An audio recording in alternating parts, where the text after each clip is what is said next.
In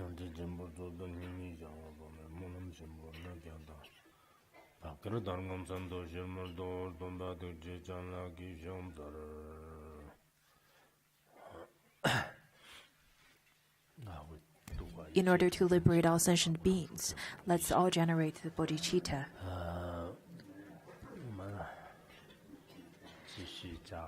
Let's continue with the Vimalakirti Sutra.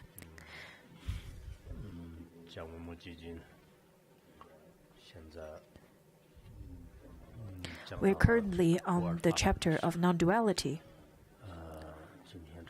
I have given the oral transmission yesterday, so I don't have to do that again today.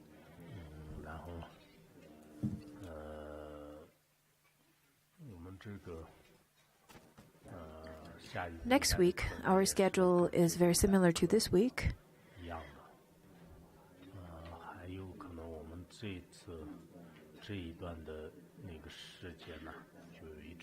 And in terms of the class, we'll continue all the way to the end of June. Around end of June to end of July, we will have a short break. All the way from end of July, we'll continue with our classes again. So that's our schedule for this year in terms of classes. We are approaching to May the 1st.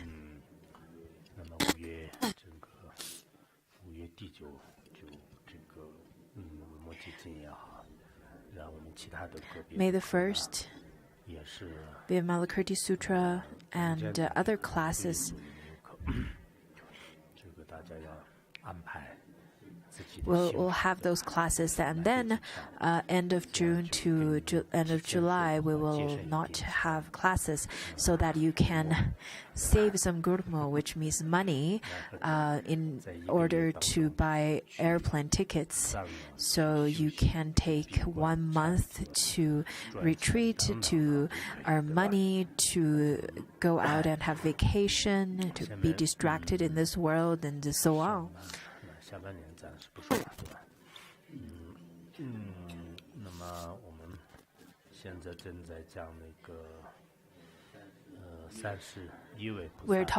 We're learning about the 31 Bodhisattvas teachings. We've already learned the first 25th Bodhisattva last class, and today we are starting from the 26th Bodhisattva, whose name is Padmavyuha, or flower ornament Bodhisattva. As it is said that each flower is a Buddha and each leaf is Tathagata. As its name suggests, that this Bodhisattva brings ornament, brings beauty into this world.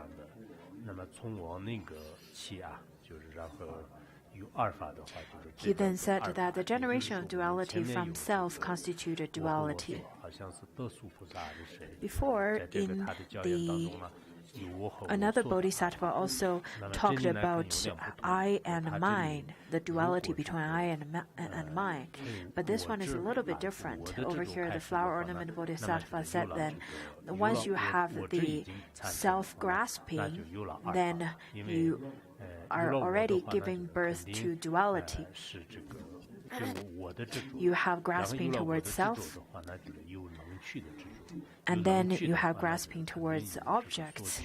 So once you have a self, and then you will have a mind to grasp onto, such as my house, my car, and so on. And then from that, you will have afflictions and lots of obstacles. So as long as you have something to grasp onto, you have this sense of obsession with self, then it constitutes a duality.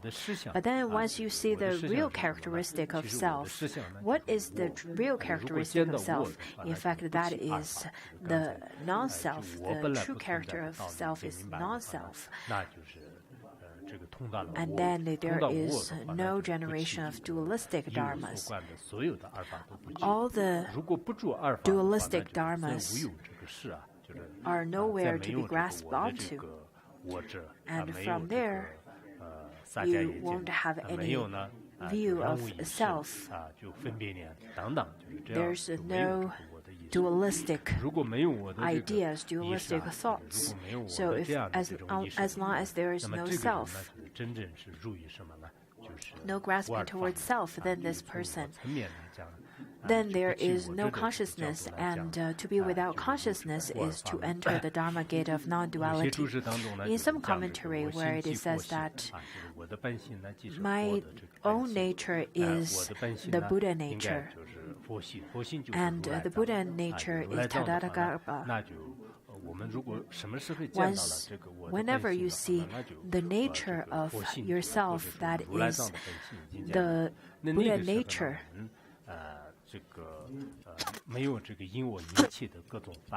you don't have any suffering or afflictions that's caused by grasping towards self, and there's no appearance and manifestation of the external world. So all of the source of afflictions of the external phenomena are because of grasping towards self.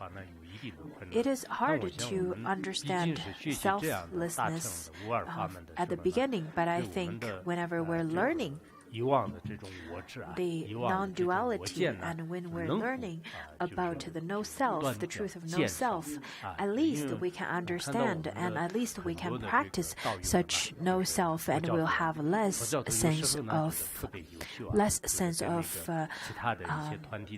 conflicts with others. I think Buddhists are really excellent group of people.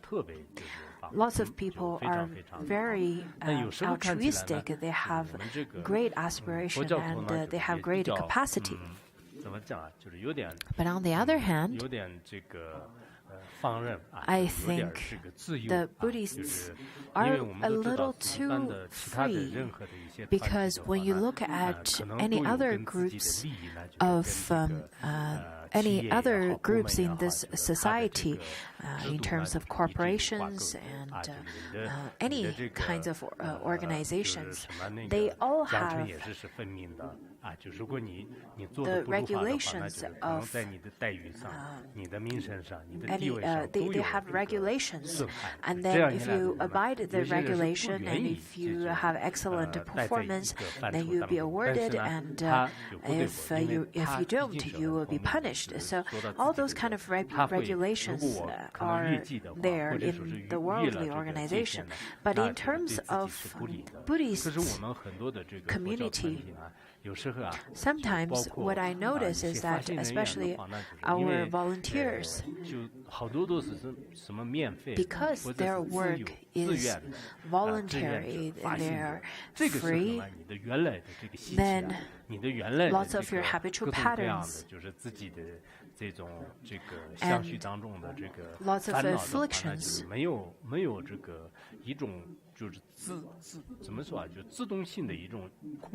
they don't really have they don't really have any regulations that they want to follow.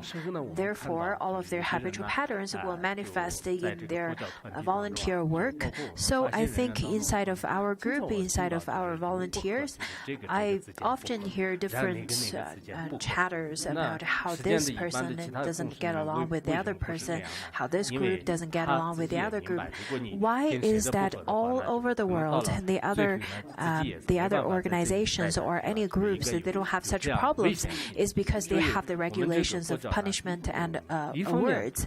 So I think we should really regulate ourselves. We should be more disciplined on ourselves. I think it's wonderful already that you're volunteering, you're contributing your effort for free. But we should also discipline ourselves, as well as having regulations in terms of our organization.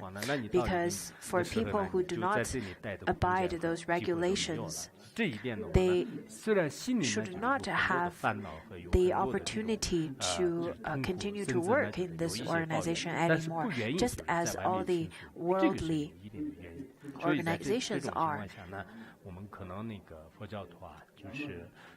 So Buddhists, either you volunteer certain posts, and if you really want to volunteer at a certain post, you should let go of lots of your ego clinging. Completely letting go of ego clinging is not possible, but at least you should soften yourself a bit to get along with the rest of the group, rest of the people in the group. In Tibet, we say that there are people who are like the horn of yaks. If you carry lots of horns in lots of yak horns in your bag, then they all fight with each other. They clink and clack in your bag. So do not be like that. Another thing is, I think lots of people are very sensitive, maybe because of the media influence. Maybe you're grown under the influence of lots of the new media formats. You are very sensitive to other people's reactions. You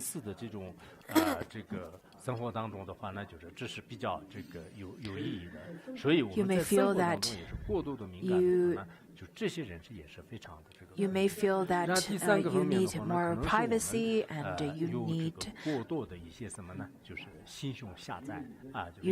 more confirmation from others. And the other point is, do not keep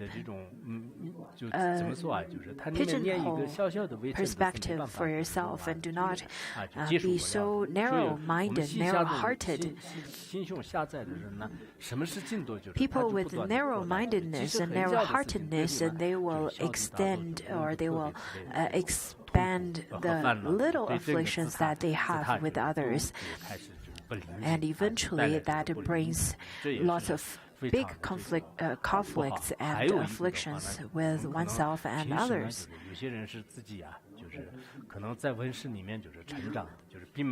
I know that lots of you grow up in a rather protected, safe environment, like the greenhouse. Before you really encounter lots of things, lots of realistic things in this world, you may feel that small things are big things to yourself. When I go to Europe and North America, what I notice is that the people, they can keep their emotions to themselves. And when I went to Africa, I noticed that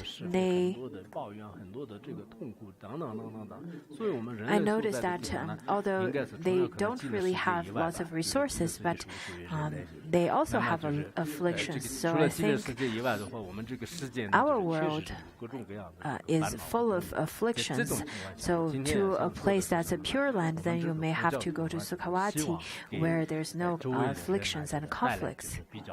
But my point today is that you should bring happiness to people around you and harmony to the people around you as well. I noticed that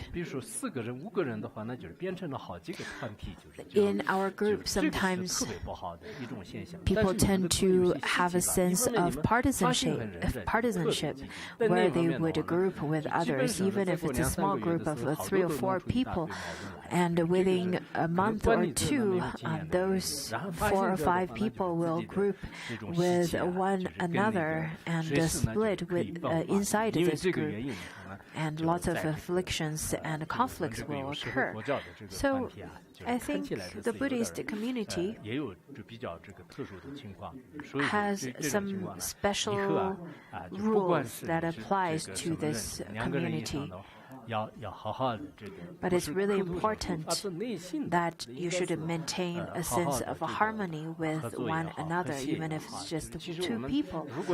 And this sense of harmony is derived from the bottom of your heart and not just some kind of pretense.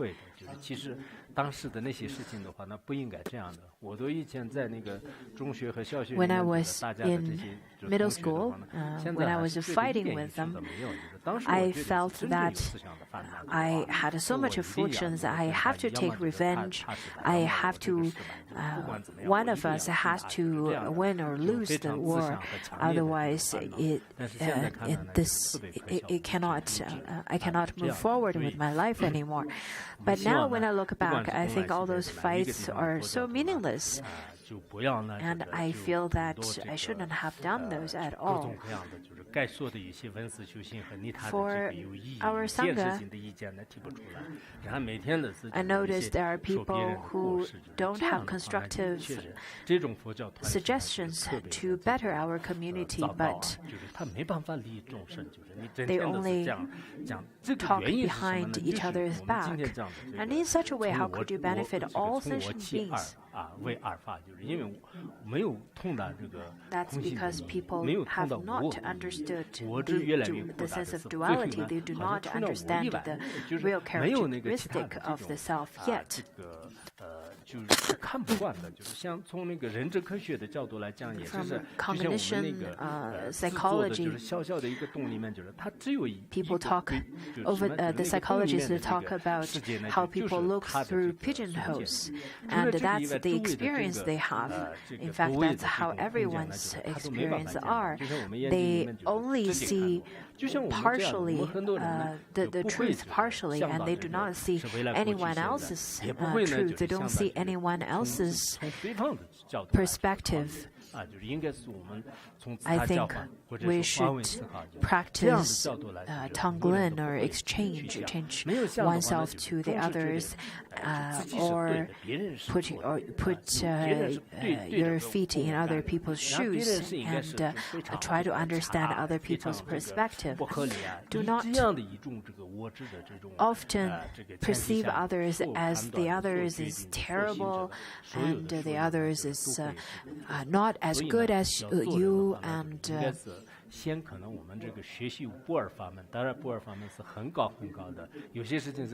I think that's a point of studying the non-duality. Of course, on certain perspective, it is very high teaching, and you may feel that it is so high and I won't be able to understand it. But on the other hand, you should be able to understand, or at least have theoretically, of the real characteristic of the self that is non-existent. Sometimes people, after listening to the class, right after the class, they are bumped into by others and stepped on the foot by others, and right away they would overreact. But at that moment, they completely forgot about the non-dualism.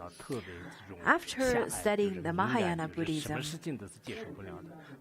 maybe you notice that before you studied this, you have lots of afflictions. And after you studied Mahayana Buddhism, you may have some progress. You feel that your heart and your mind are getting bigger, and you don't have as much afflictions. I think that's good. Even any little progression is good. There are also people who, after listening to Mahayana Dharma, they not only have more afflictions, their tempers are much worse than they used to be. In such a way, if you retrogress from the past, then it is not only your fault but also mine. My failure as a teacher. Your mind stream is still the same or even worse after 10 or 20 years. At that time, 10 or 20 years back, your temper is bad, and nowadays, after a decade or two, the way you walk still gives people the impression of arrogance and anger. Then you should really look back into your mind and see if you're tamed. It is important to purify your own mind stream. This is what Buddhism is.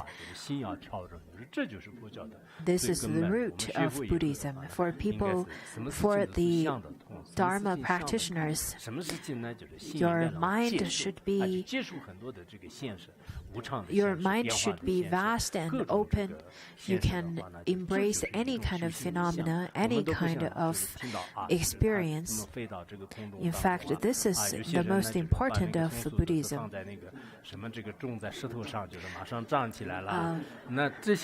The miraculous actions of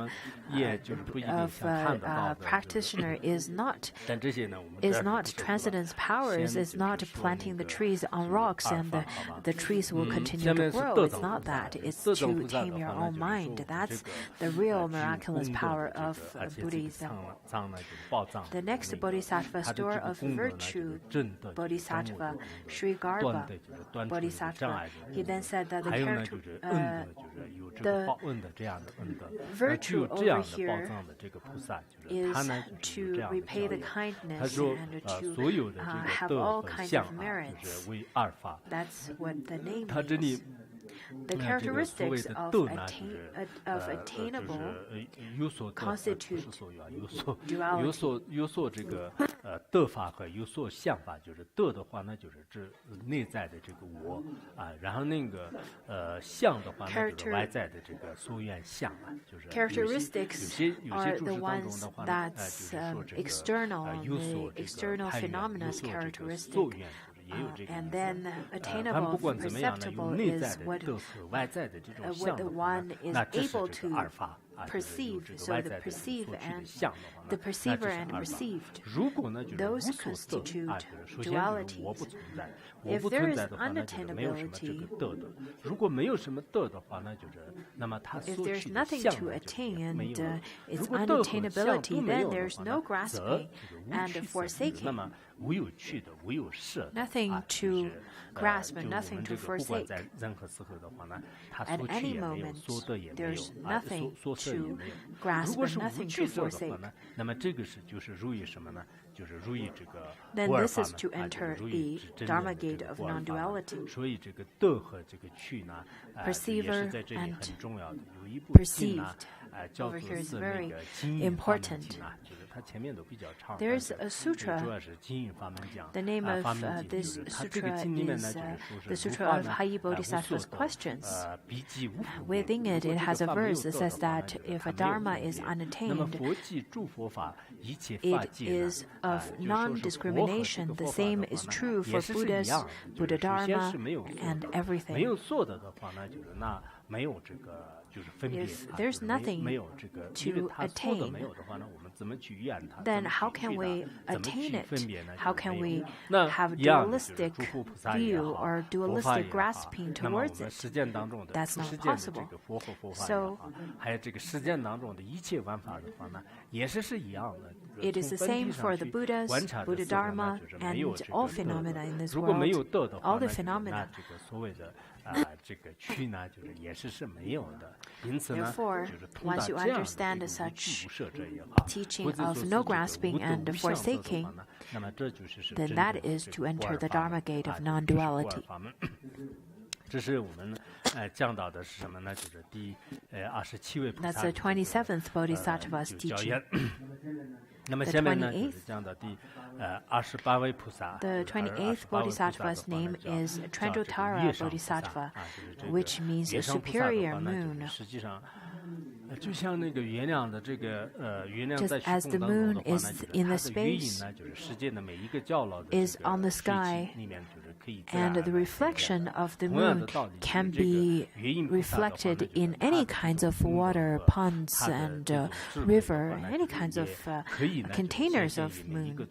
So the brightness and the shape of the moon can be reflected in every sentient being's mind stream. Any sentient beings who have auspicious connections.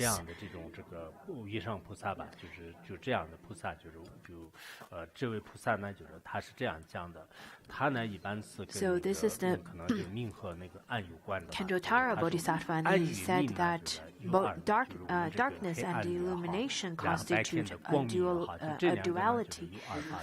The darkness at night or the illumination during the day by the sun constitute a duality. Another way of explaining it is that darkness of ignorance and illumination of wisdom constitute a duality.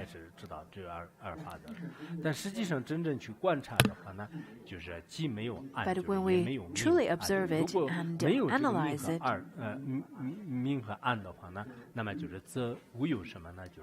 there is no duality.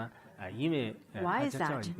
Over here he gives an analogy. He said that if one enters into the concentration of extinction,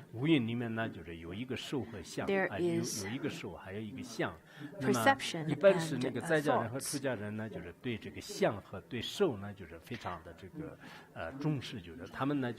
Practitioners are very much practitioners often have discussion towards perception and thoughts. When there is no subtle thoughts, no subtle perceptions, then that's called entering into the concentration of extinction. Some commentaries explained this concentration of extinction as the kind of concentration of extinction attained by the Shravakas and Pratika Buddhas. Just as there's no darkness and no illumination,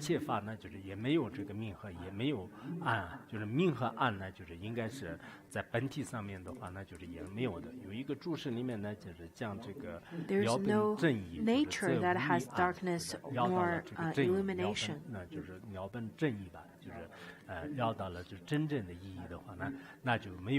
Therefore,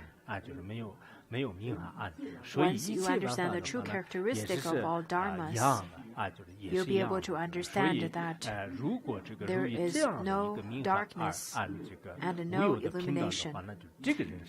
For people who enter this with the universal sameness, with a sense of equanimity of darkness and illumination, they are entering into the Dharma gates of non-duality.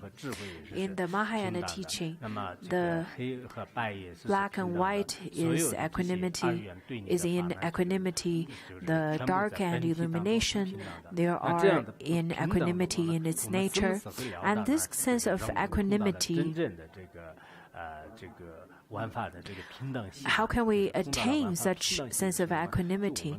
Is that we understand all phenomena are in equanimity, then we'll be able to understand it. Of course, theoretically, we understand it. But I think the Westerners and the scholars, if you ask them to explain to how to abide in non-duality, I don't think they'll be able to understand it, because they are more prone to the understanding or the way to analyze things through logic. But when it comes to the sense of equanimity of darkness and illumination, they won't be able to explain it through analysis and logics anymore. Through the practice of Dharma, through the wisdom of the Dharma, then you will be able to experience the equanimity of darkness and illumination. But once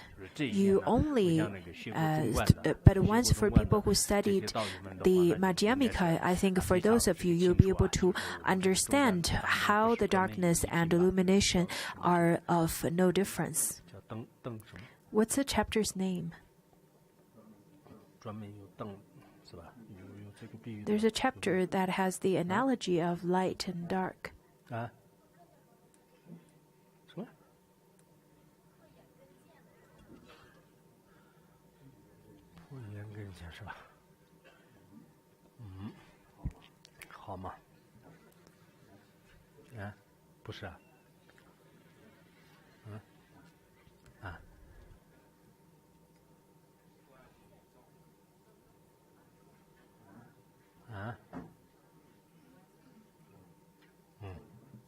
什么？灯中自无安，就是无安，就是好吗？ I didn't really understand what you were talking about. When did we study the root stanzas of Madhyamika? 2004? 2004 and 2005. Wow, a whole year. Okay. It's over 10 years. I've forgotten.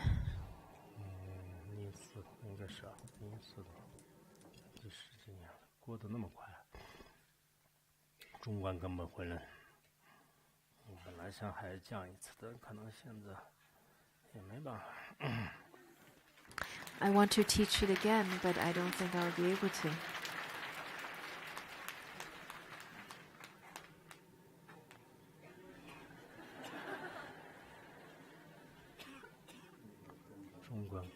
Root stanzas. 本来想讲个线句呢，但是线句呢的前面很难懂，没办法讲下去。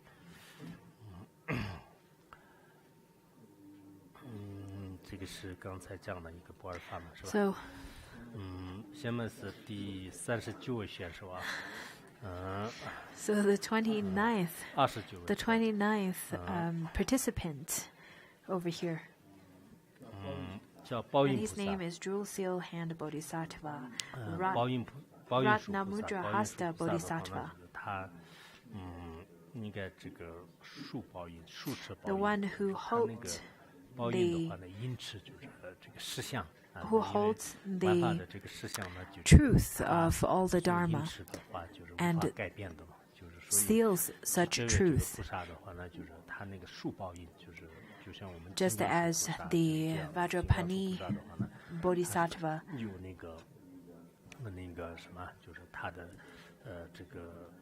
his seal can destroy all the maras. And over here, the jewel seal hand Bodhisattva is the Bodhisattva who holds the seal of truth that he realized, and that cannot be changed. So over here, this Bodhisattva then said that to delight in nirvana and not to delight in the world constitute a duality. As how the Theravada practitioners, they don't like the samsaric world. They enjoy more to abide in a place where it's really peaceful, where it's really quiet.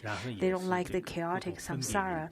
They don't like the dualistic thoughts. They often enjoy abiding in places that's quiet, that's peaceful. They only like the peaceful nirvana. So that constitutes duality.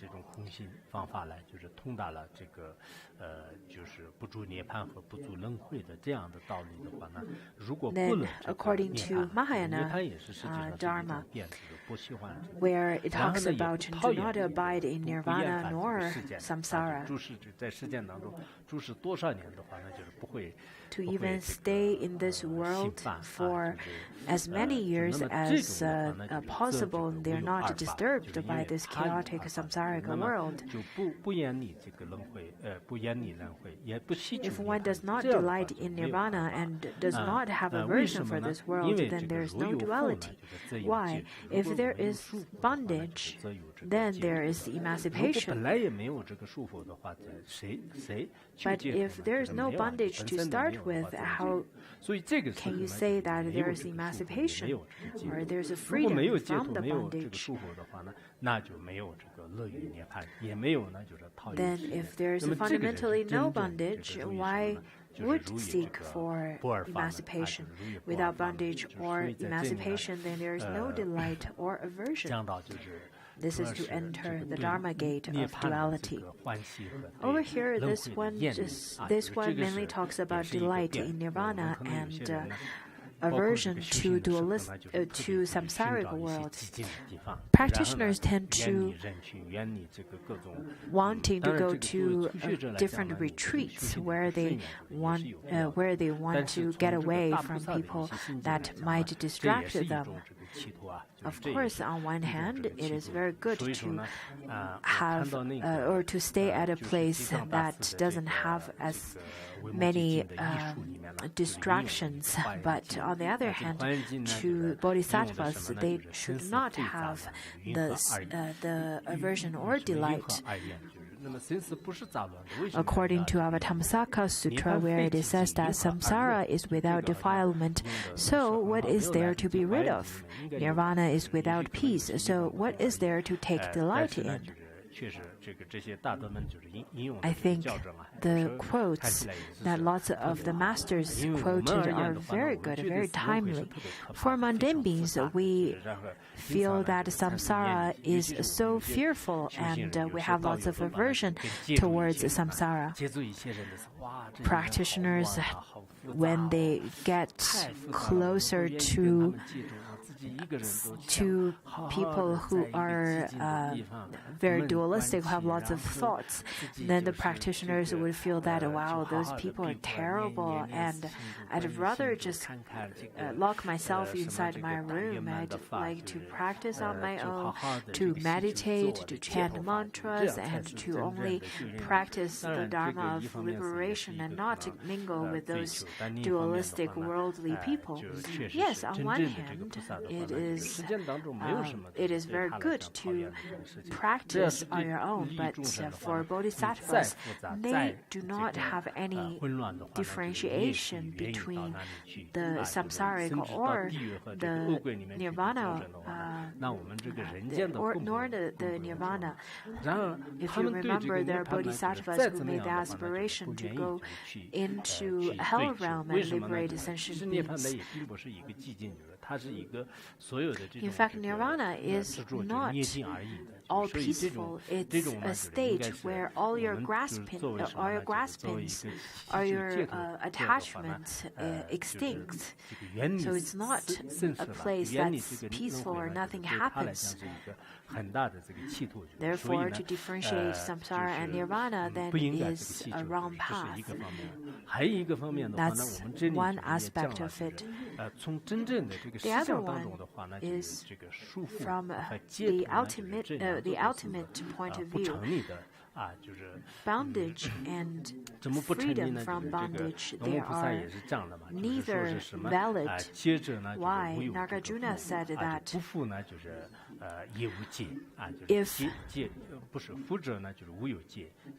first the bond is not set free, and neither is the not bound freed. If something bound is being released, then bondage and release both coincide. That's from the root stanzas of Middle Way. Yes, we can say that this person is in bondage, is fettered, and we can say that the person is later on then set free. However, from the ultimate point of view, the bond is the nature of bondage is empty to start with, and if there is no bond to start with, how can you say that the person is to be set free? That's not possible, because there's no bondage to start with. The nature of bondage is already empty. And you cannot say that there is a bond and freedom or liberation happens at the same time. That doesn't happen, because you cannot have the two contrasting dharma that happens at the same time, just as dark and light cannot happen at the same time in this world. So from such understanding, then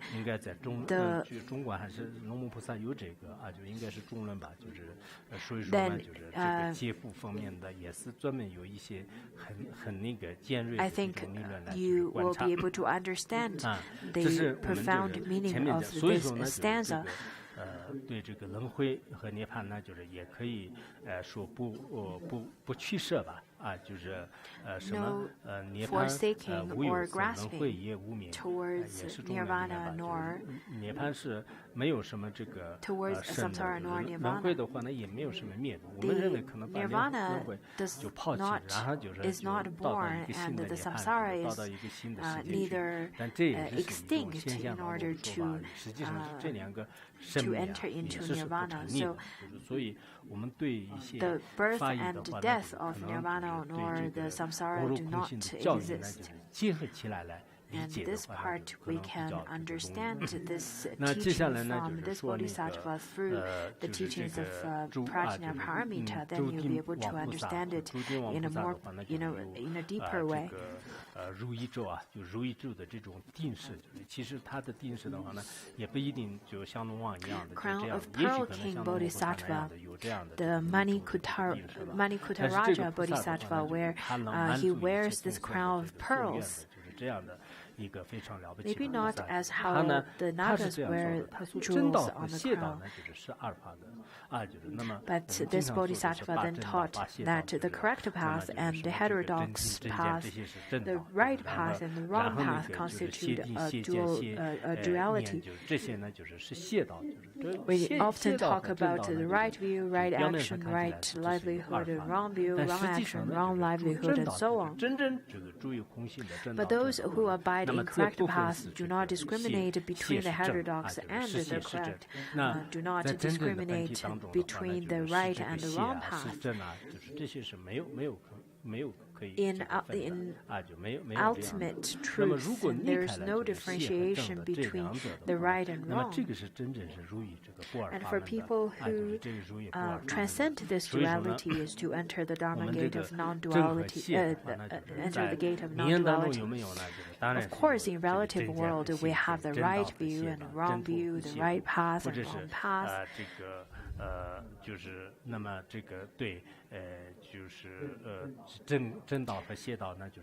They constitute a duality, but when you attain certain realization, you will be able to understand that there is no discrimination between the right and the wrong.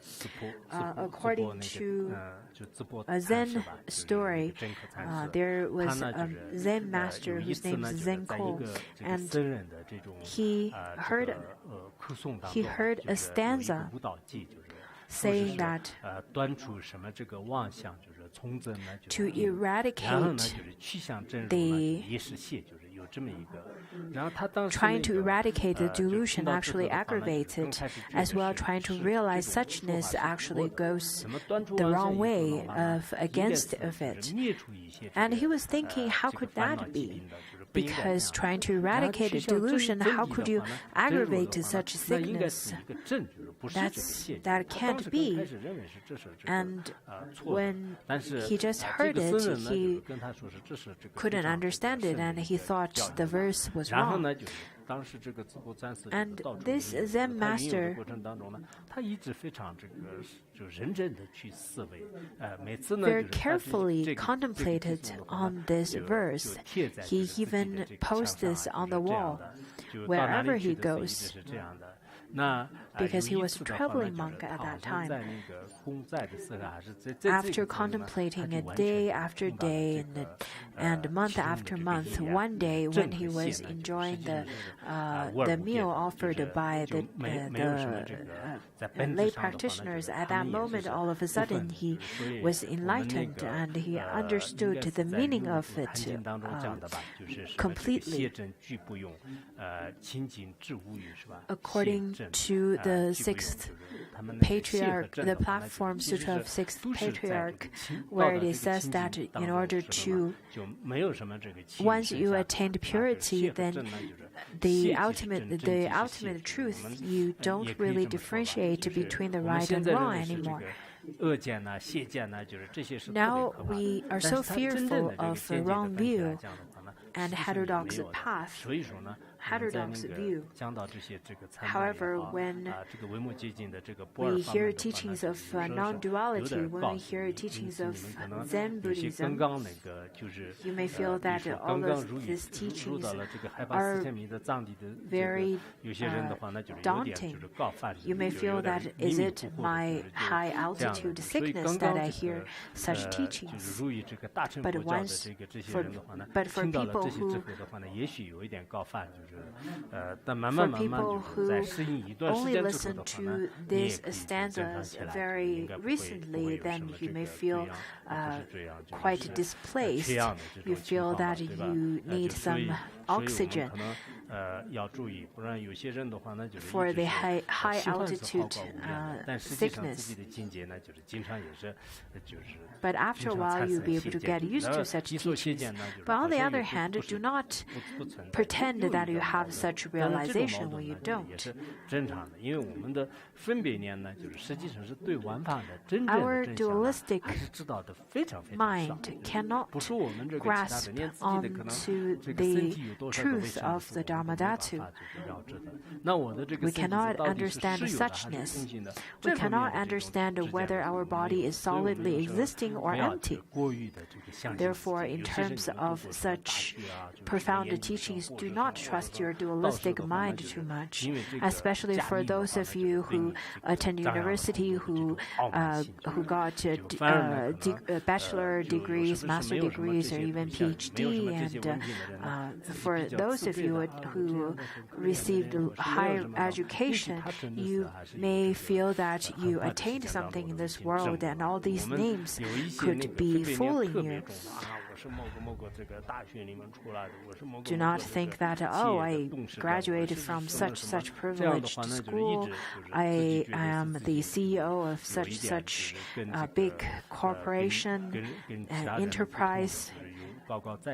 Do not feel so confident and do not feel so arrogant of the tags that you have. Maybe people who don't have such tags, who did not receive great high education, they may feel rather open to the truth of Dharma. Then maybe for those kind of people, they will be able to grasp the truth of Dharma much sooner.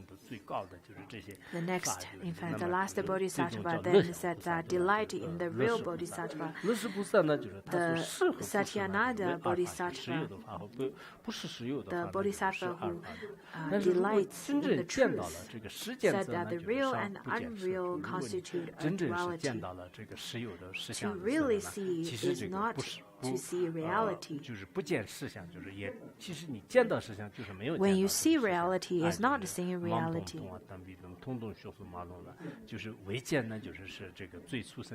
Not seeing is the most supreme seeing. If there is nothing to see, then that is the most ultimate truth of seeing. And how much more so the not real? Why? That which the physical eye cannot see can be seen by the wisdom eye. The mundane being's eyes are the flesh eye, and the Buddha's and Bodhisattva's eyes are the wisdom eye. Through their wisdom eye, they can see the bigger picture, the panoramic picture, rather than human beings can only see very partial aspect of everything. But this wisdom eye is without seeing and without not seeing. This is to enter the Dharma gate of non-duality. In the root stanzas on the middle way, it says that all is real, all is unreal, all is both unreal and real, all is neither real nor yet unreal. Thus, by steps, the Buddhas taught. I think lots of you are very familiar with this stanza. Over here, we talk about the three types of capacity of practitioners. The lower capacity, or the beginners, are taught that all is real. 但生意当中的话呢，就是费事的啊，就这个是中等根基的。然后上等根基的话呢，就是在他面前 all is real and all is unreal. And then for the for the ones with the medium capacity, they're taught that all is both real and unreal and real. For the people with the highest capacity, they're taught that all is neither real nor yet unreal. In fact, this is the ultimate truth that is devoid of the 4 extremes and 8 manipulations. The first of all, as beginners, we need to break our solid understanding of how everything is real. And then the second step, we need to understand that they're both real and unreal, and all is neither real nor yet unreal. For people with the Vajrayana practitioners, they don't need to go through all those analysis. The enlightened master, the guru, will give the pointing out instructions, and then the practitioner will be able to understand the nature of their mind, and right away they see how everything is just that. 那么这以上的话呢，就是应该是这个一位菩萨，就是各自 the 31 bodhisattvas who shared all of their experiences of non-duality, the supreme teachings of non-duality from them.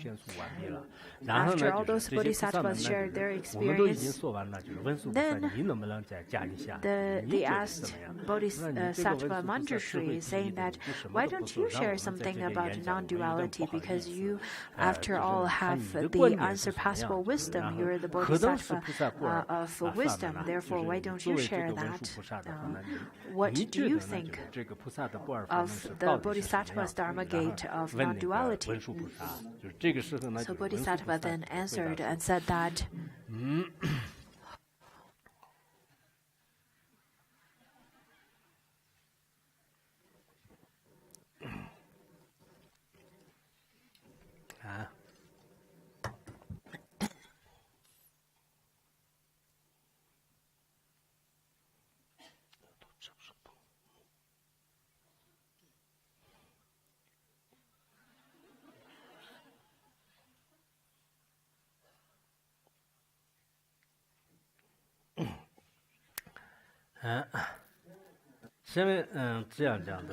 So Bodhisattva then answered,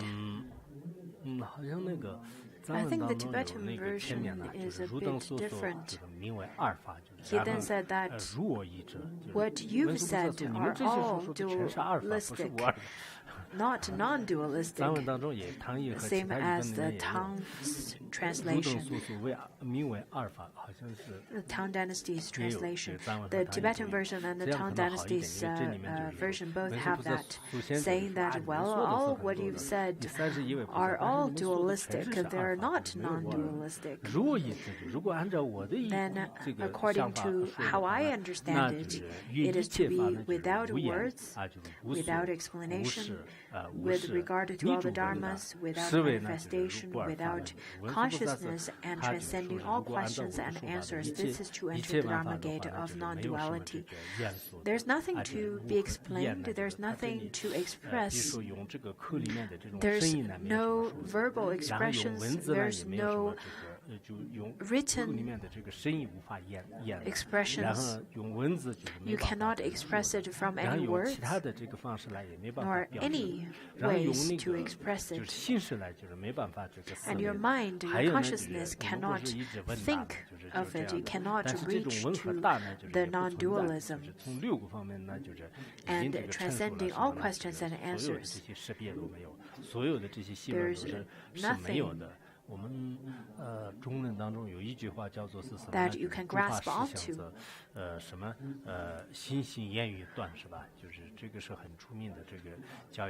According to the root stanzas of the Middle Way, where it says that the truth eradicates all the words and expressions, you cannot reach thusness by thoughts and words. So Manjushri then said that all of you use words to differentiate the extremes and then set in the middle and say that's non-dualism. And the real truth of non-dualism, in fact, you cannot reach there through any thoughts and any words. Compared to Manjushri, all the 31 bodhisattvas are very different to that of Manjushri.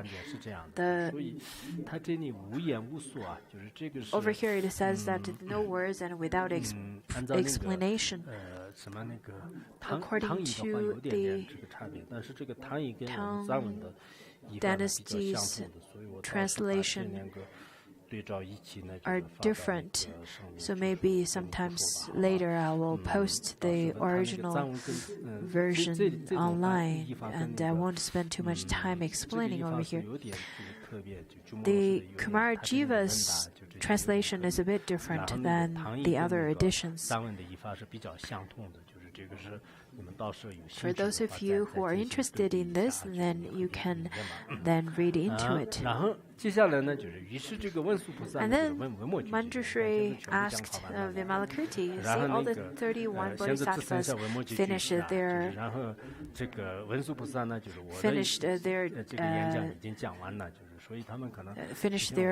oral presentation. They hold all their little notes and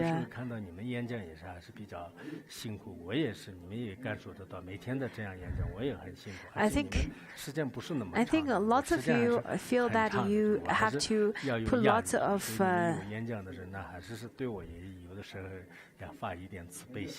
you put lots of effort in terms of giving oral presentations every day. But then think about me, I have to do it every day, and my oral presentation is much longer than yours, and therefore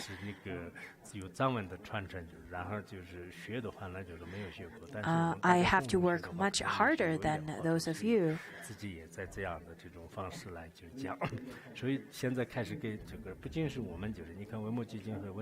So not only the previous 31 bodhisattvas, Manjushri and Vimalakirti both have to give the oral presentation after class.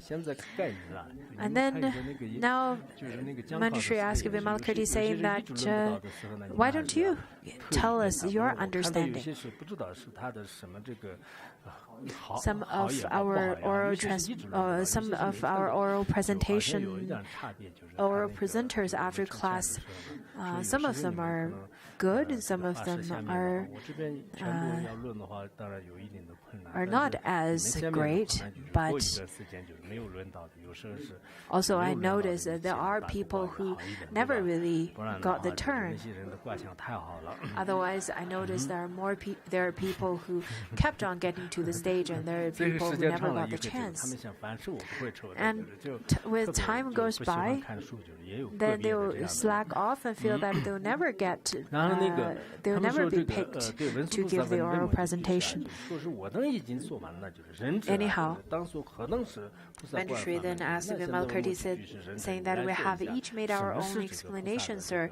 You should explain how the bodhisattvas enter the Dharma gate of non-duality. At this point, Vimalakirti was silent, saying nothing.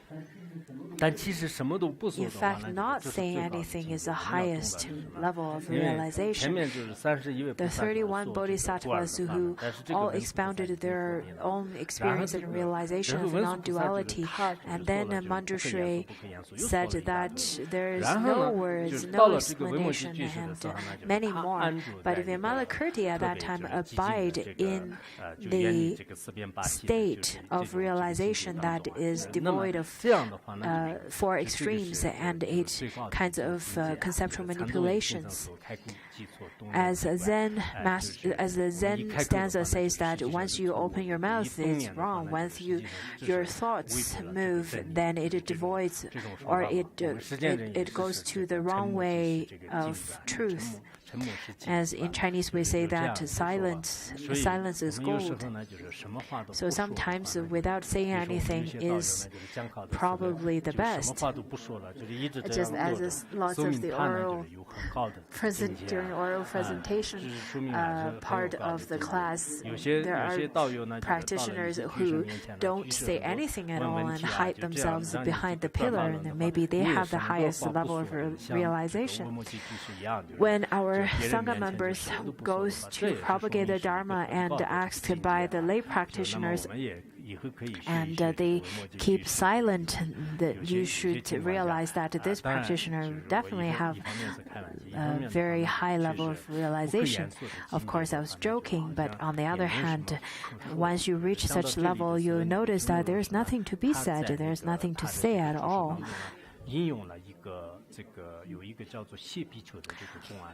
There's a story that is cited by one of the commentary. It is a story about this bhikshu who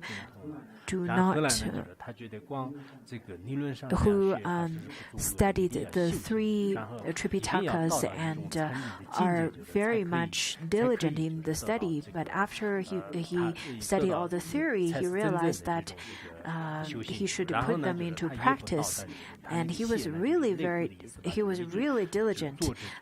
He doesn't even go to bed, and his name therefore was the bhikshu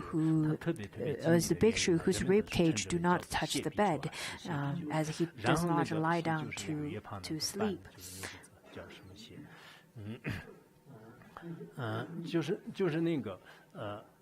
对吧？这个谢比丘的话呢，就是他特别注意 This bhikshu, through his diligence, he attained the realization of arhathood, attained such a fruition. At that time, the Bodhisattva Ashvagosha, at that time, who was still following the heterodox path,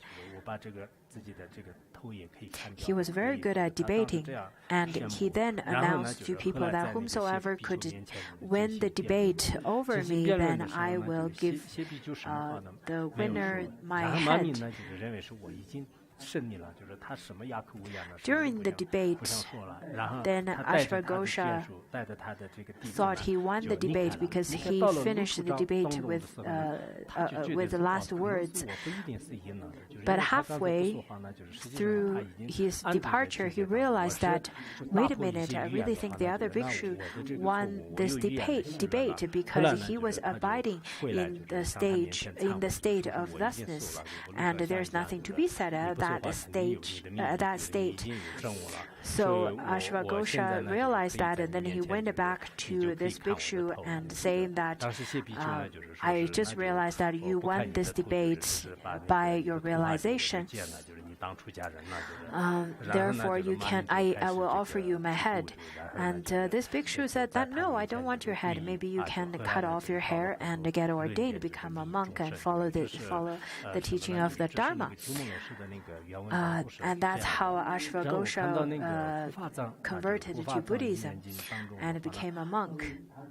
This was a story told by Kumar Jiva in his commentary. The other commentary, however, the other commentaries are a bit different.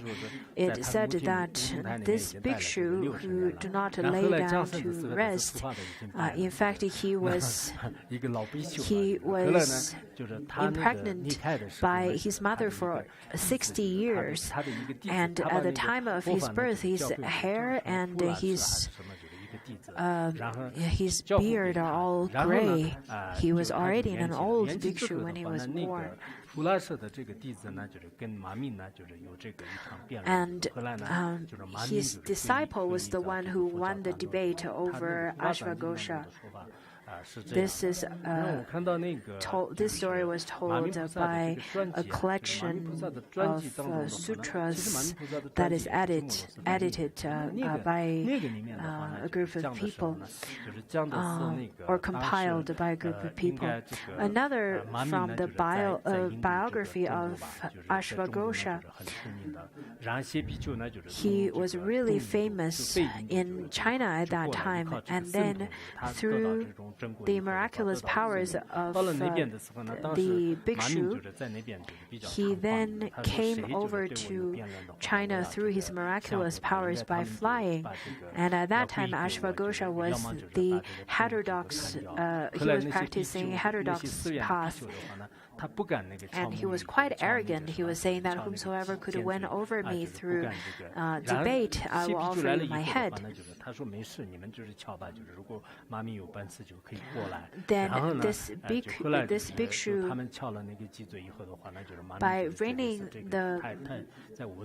by arriving to China and ringing the bell asking for debate, then Ashvaghosha felt that he was challenged. He decided that after 7 days they should hold a debate, a great debate where the kings and the cabinets and all the people from different social status will attend such debate. At that time, during the debate, this bhikshu told. He used worldly language saying that may the country be prosperous, may the people be happy, and so on. But somehow Ashvaghosha could not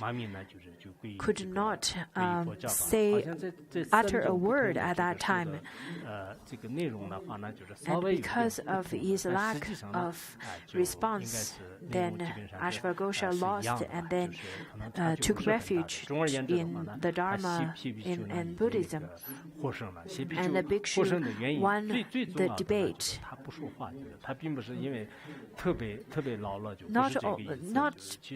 Not that he said something important, not that bhikshu said something important, not because that he was too old to speak. That's not really the case. The story of this bhikshu who was impregnated for over 60 years, you may feel that it's just a folklore, but let's not have doubts right away of such a number, because Rahula, the son of the Buddha, was impregnated for 6 years, and Lao Tzu, who was pregnant for 81 years, and at the time he was born, he was already his hair and beard was already white. I think the mother must be very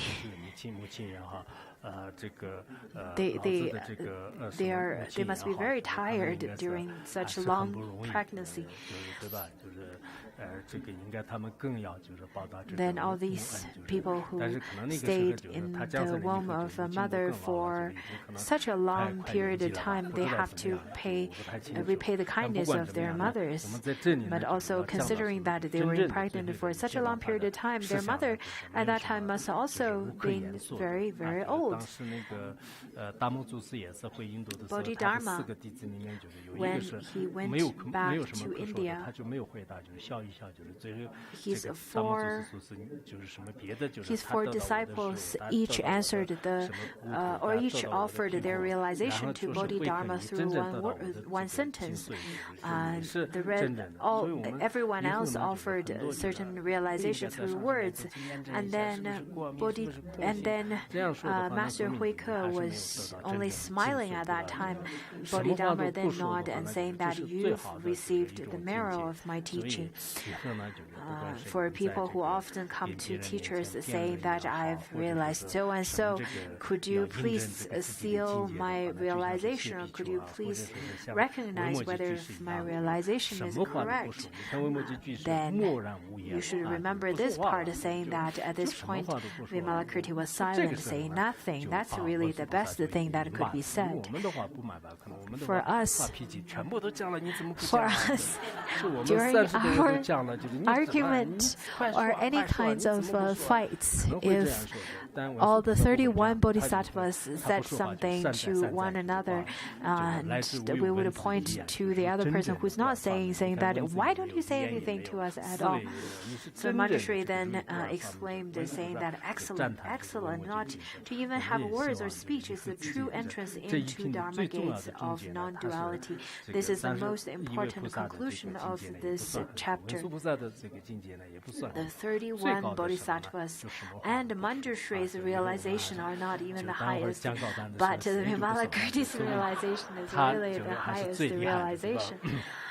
So let's see who do not utter a word during our oral presentation. Then we will know that this presenter's realization is really the highest among all.